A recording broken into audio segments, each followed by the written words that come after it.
Avant Greenpeace, avant les grands parcs nationaux, avant même le mot écologie, il y eut Barbizon. Un petit village au bord de la forêt de Fontainebleau où au XIXe siècle, une poignée de peintres s'est levée pour dire « ne rien abattre, ne rien planter ». Théodore Rousseau, Jules Dupré, Jean-François Millet et bien d'autres encore, bien avant que l'on parle de développement durable, ont mené l'un des tout premiers combats pour la préservation de la nature. Je suis Coralie de Pavenrode, une marque de vêtements outdoor conçue pour les aventurières et les aventuriers d'aujourd'hui. À travers ce format, je vous raconte l'histoire de celles et ceux qui ont façonné la culture de l'exploration. Parce que la montagne, c'est avant tout des récits mêlant passion, résilience, transmission et émerveillement.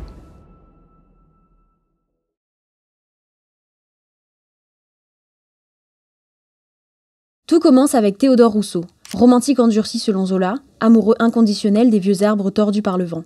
En 1836, refusé au Salon de Paris pour un tableau jugé trop végétal, il tourne le dos à la capitale et s'installe à Barbizon. Là, à l'ombre des chênes séculaires, il trouve une nature vivante, brute, sublime, qu'il peint sans phare ni mythe. Mais la forêt de Fontainebleau qui l'inspire tant est menacée. Des aménageurs veulent couper, planter, rentabiliser. Rousseau et ses amis s'interposent, ils peignent, ils écrivent, ils militent. Certains sabotent même les jeunes plantations de résineux, refusant que l'on remplace les forêts naturelles par des alignements de pins dociles. Rousseau devient le chef de file d'un mouvement qui conjugue pinceau et pamphlet. Grâce à lui et au soutien de critiques comme Théophile Gautier, une campagne de presse est lancée.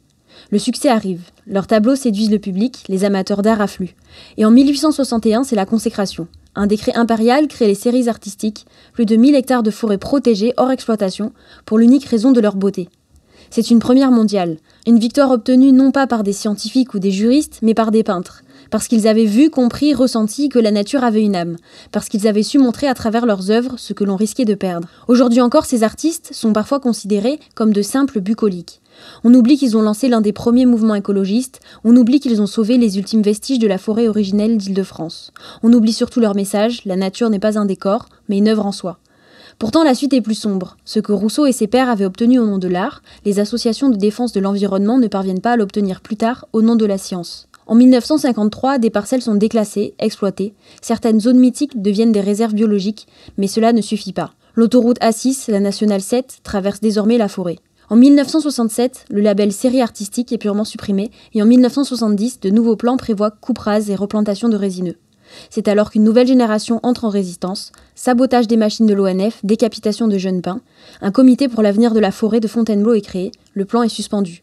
Mais la pression ne faiblit pas. En février 2011, à Bois-le-Roi, sous prétexte de dépérissement lié à la tempête de 1999 et au réchauffement climatique, 1500 chênes sont abattus. Pourtant, seuls 10% présentaient réellement des signes de faiblesse. Comme le disait déjà Rousseau en 1860, l'homme s'agite dans son ignorance, intervertit l'ordre dans la nature et rompt les équilibres en troublant les compensations.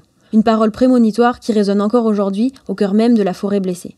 Si ce genre d'histoire vous passionne, abonnez-vous à la chaîne et activez la cloche pour ne rien manquer. Nous publions une nouvelle Paven Story chaque dimanche. Vous pouvez aussi nous retrouver sur pavenrode.fr pour découvrir nos produits Made in France, ainsi que d'autres contenus. À la semaine prochaine!